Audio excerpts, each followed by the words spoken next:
নমস্কার বন্ধুরা, আমি চুমকি আর আমার রান্নাঘরে সকলকে স্বাগত। আজকে আমি তোমাদের সঙ্গে শেয়ার করব একটা স্পেশাল মশলা দিয়ে টমেটো চাটনি।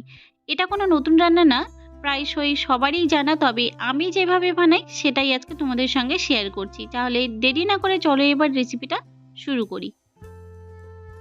টমেটোর চাটনি বানাবার জন্য সবার প্রথমে আমি এখানে নিয়েছি 5টা টমেটো, ছোট বড় 5টা টমেটো নিয়েছি। এবার এই টমেটোগুলোকে আমি ছোট ছোট টুকরো করে কেটে নিচ্ছি।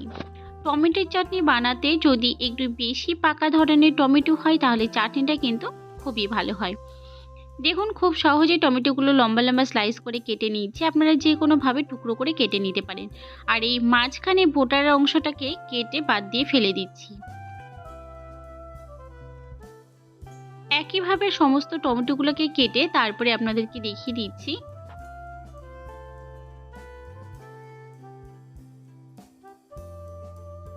সমস্ত টমেটোগুলো কেটে নেওয়া হয়ে গেছে। এবার একটা মশলা তৈরি করে নেব। তার জন্য গ্যাসে একটি কড়াই বসিয়ে দিয়ে দিলাম 2 চা চামচ পরিমাণ 5 ফোড়ন। এবার গ্যাসের আঁচটাকে লো টু মিডিয়ামে রেখে এই 5 ফোড়নটাকে 30 থেকে 40 সেকেন্ডের মতো একটুখানি ভেজে নেব।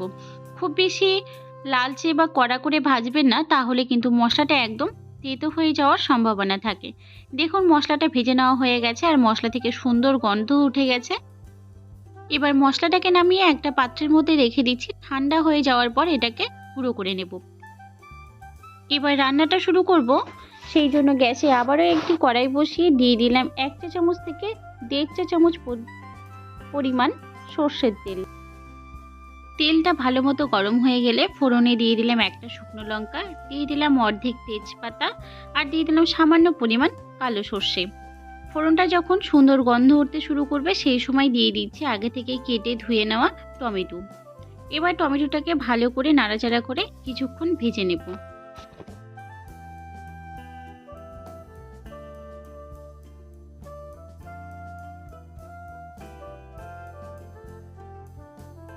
এক থেকে 2 মিনিটের মতো আমি টমেটোটাকে ভেজে নিয়েছি। এবার এর মধ্যে দিয়ে দিলাম পরিমাণ মতো লবণ আর দিয়ে দিলাম সামান্য পরিমাণ হলুদ গুঁড়ো। টমেটো চাটনিতে হলুদ গুঁড়ো কখনোই বেশি দেবেন না, তাহলে কিন্তু খেতে খুব একটা ভালো লাগে না। এবার লবণ ও হলুদটাকে দিয়ে আবারও 3 থেকে 4 মিনিট এটাকে নাড়াচাড়া করে ঢাকা দিয়ে সেদ্ধ হতে দেব 5 মিনিটের জন্য। আর গ্যাসের আঁচটাকে অবশ্যই লোতে করে দেব।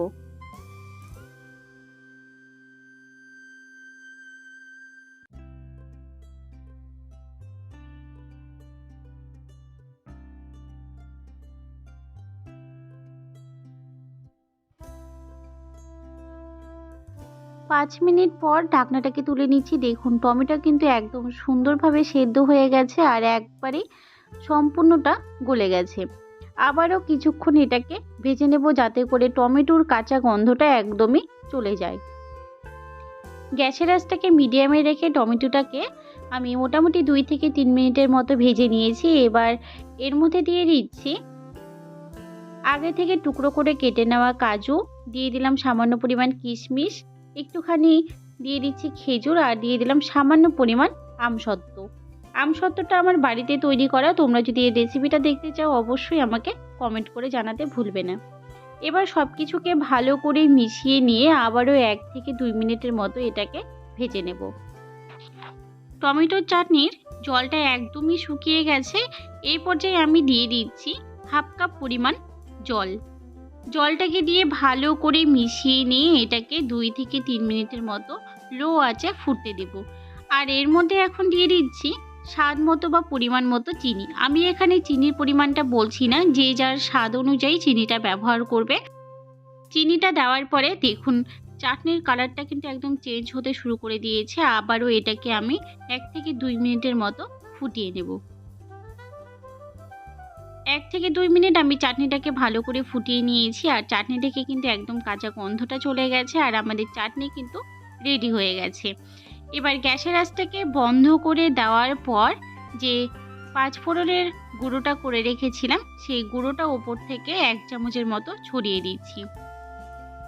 খুব বেশি 5 ফোড়নের গুঁড়োটা ব্যবহার করবেন না, পরিমাণ মতো বা পরিমাপ মতোই বুঝে ব্যবহার করবেন, না হলে খেতে কিন্তু একদমই ভালো হবে না আর চাটনিটা একদম তেতো হয়ে যাবে।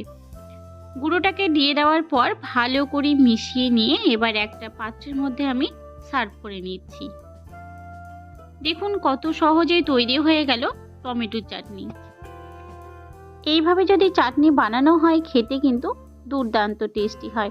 ডাল ভাতের শেষে বা মাংস বা পোলাও যে কোনো কিছুর খাবার শেষের পাতে যদি এরকম একটা চাটনি পড়ে তাহলে খাওয়াটা কিন্তু জাস্ট জমে যায়। একটা পাত্রের মধ্যে সার্ভ করে নিচ্ছি। তো বন্ধুরা, আমার এই রেসিপিটা তোমাদের কেমন লেগেছে? যদি ভালো লাগে অবশ্যই লাইক শেয়ার কমেন্ট করবেন, আর আমার চ্যানেলে নতুন বন্ধু হয়ে থাকলে চ্যানেলটি অবশ্যই সাবস্ক্রাইব করে নেবেন। পাশে থাকা বেল আইকনটি অন করতে ভুলবেন না পরবর্তী ভিডিওর আপডেটগুলি পাওয়ার জন্য। ফেসবুক পেজ থেকে দেখে থাকলে পেজটিকে ফলো করার জন্য অনুরোধ রইল। আজ তবে এই পর্যন্তই, ফিরে আসবো নতুন কোনো রেসিপি নিয়ে। ভালো থাকবেন, সুস্থ থাকবেন, দেখা হবে পরের ভিডিওতে। ধন্যবাদ।